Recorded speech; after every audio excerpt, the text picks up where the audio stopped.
He wouldn't come over here, would he? Bro, we just... what are we doing? What are we doing? Here's the thing. He could be. You don't know the power of Iron Will. You're... Oh. Yeah, you might want to leave it. I'll watch this. I'm going to Kobe. You can't keep me down. I will Kobe. Keep calm. Hold on. One more. Shit.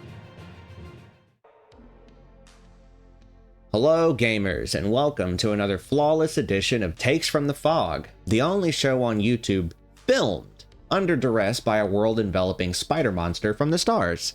I'm your host, Skidzo, and today I'm here to talk to you about the much-anticipated 2v8 special game mode. 2v8 was introduced to us around this time last year, and when it first happened, I was extremely excited. You can play killer with your friends, the survivor role can feel very action-packed and exciting at times. It's pretty simple to get into with next to no actual grind requirement.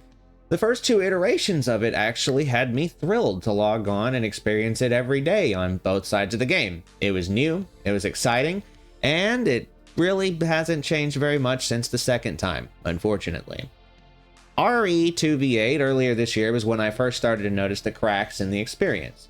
Most people are fully in agreement on the obvious issue, which is that killer queue times in 2v8 are absolutely heinous. Waiting half an hour to play a match that very likely won't last 10 minutes is not what most in the gaming community would call bueno. And sometimes the queues actually stretch even further than this. It's a value proposition that, unfortunately, me and my killer friend actually refuse to engage with at this point. Whether you're a streamer trying to entertain their audience, or the most casual player that has to get up early for work the next morning, you're unlikely to enjoy waiting such an obscene amount of time doing nothing in between short matches. Behavior has promised that the next iteration of this mode later this summer will feature the ability to queue for killer and play survivor matches while you wait.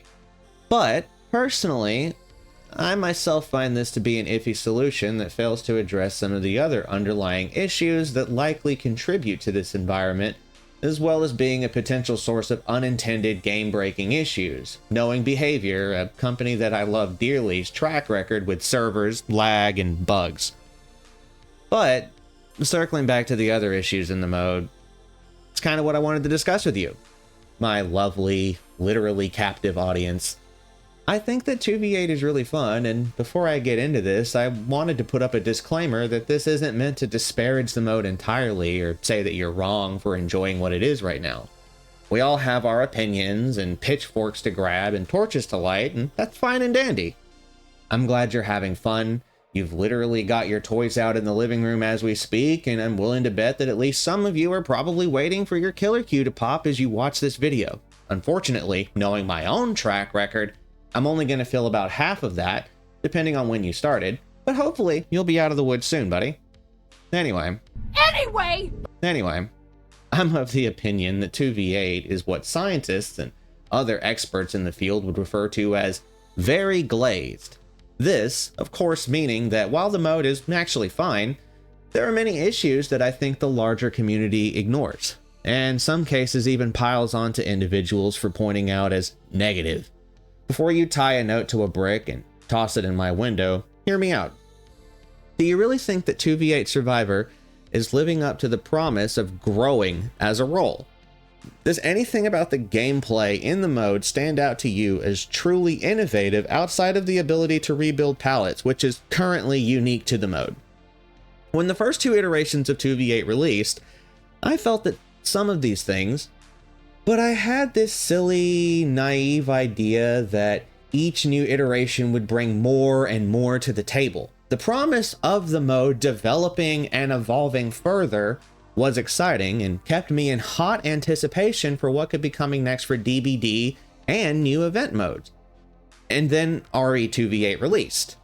There were things that I enjoyed, like the herbs, but the thing that I found most memorable about RE2v8 was Nemesis and Wesker being added, and all the new RE skins that entered the game alongside it. One key thing that I've noticed about 2v8 is that the killer side, the side that I would argue is actually much less accessible because of previously discussed issues, is the primary one that receives attention with each release, and some of that is even lopsided. Nemesis has barely received any real changes to his kit at all, for example. He's really just Nemesis, same dude. No extra zombies, nothing super fancy with his whip, has to level it up before he can break pallets. Pretty much just has Liquor Tongue base kit on it. That's it. Oni has a demon dash that moves faster, activates faster, turns faster, and fills up faster.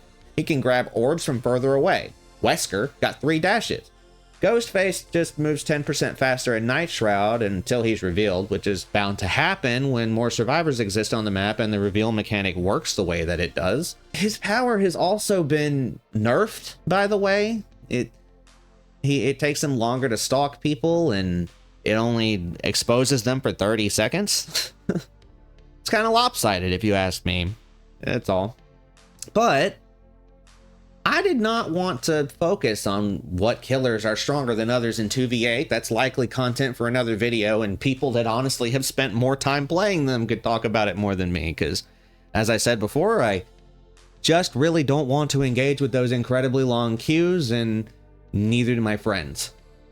But, you know, I really wanted to focus on the overlooked parts of 2v8, which is Survivor.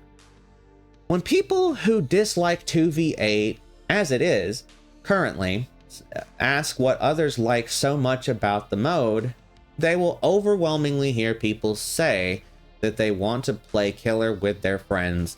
That's why people love it so much. All right, I give you that. That much is obvious, but therein lies the problem, if you ask me. Survivor in 2v8 is kind of stale and in need of new gameplay. There are currently 4 roles: Gen Fast, Heal Fast, Chase Me, and Bob the Rebuilder. People often cite the simplicity of these roles as part of the draw, and I can see that. But I think that something has to give with them as well.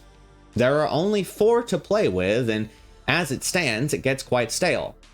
I like the perks in DBD. I like the synergy. I like the way that they interact. The fact that I can come up with builds like I can in RPGs, etc.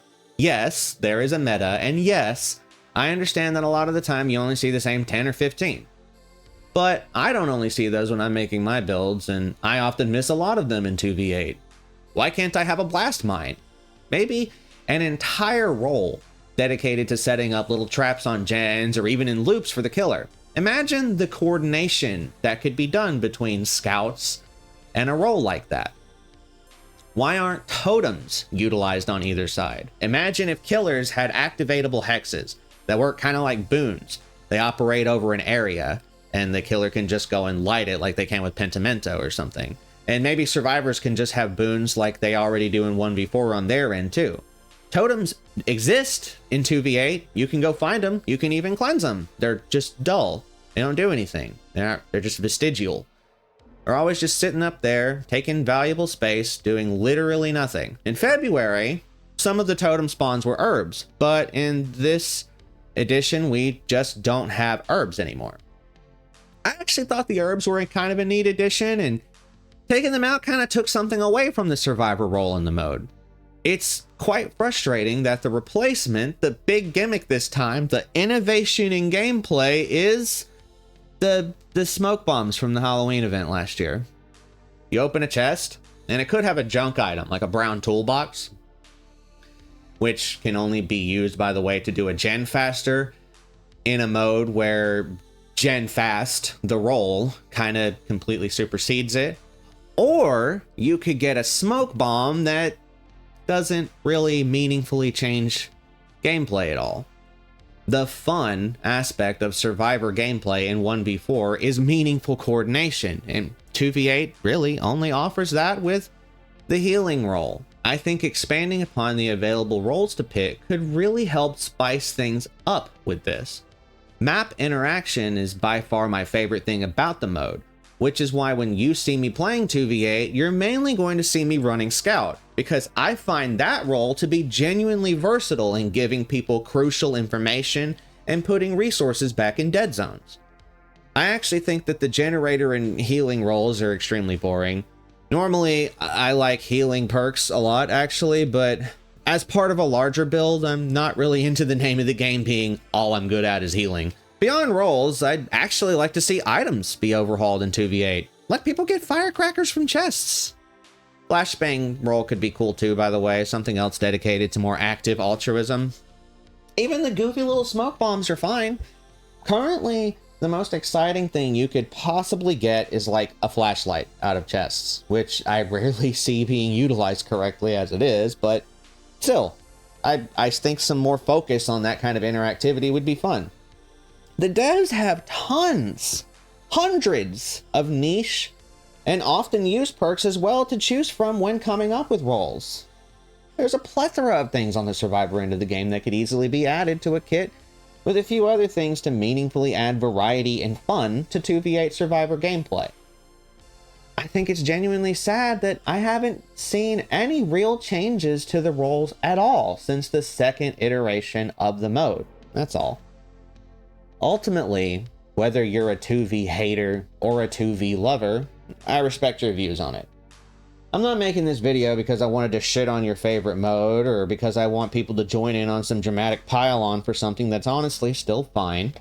I do, however, think that the mode can be so much more, and it feels like some people just really dislike hearing valid criticisms and accept whatever comes out because 2v8's a beloved mode, and people just get really excited to see it come back every few months, and understandably, they probably feel like the DBD community is negative enough.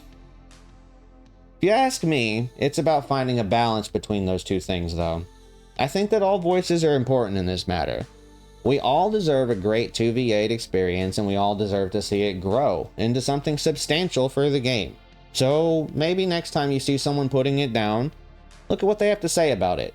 Maybe think of some dream things you'd like to see added to the mode. Maybe by the next iteration, Behavior will have some fun Survivor additions to the mode alongside their new dual queue system, provided it doesn't actually just shatter the servers and piss everyone off. All the same, we're just gonna have to cross that bridge when we get there, aren't we? As always, GG's well played. Thank you so much for watching, and good luck in your next matches. If you're versing each other, I really can't do much about that, unfortunately. May the strongest survive. All hail the entity. And subscribe if you enjoyed this and want some more DBD commentary. Peace.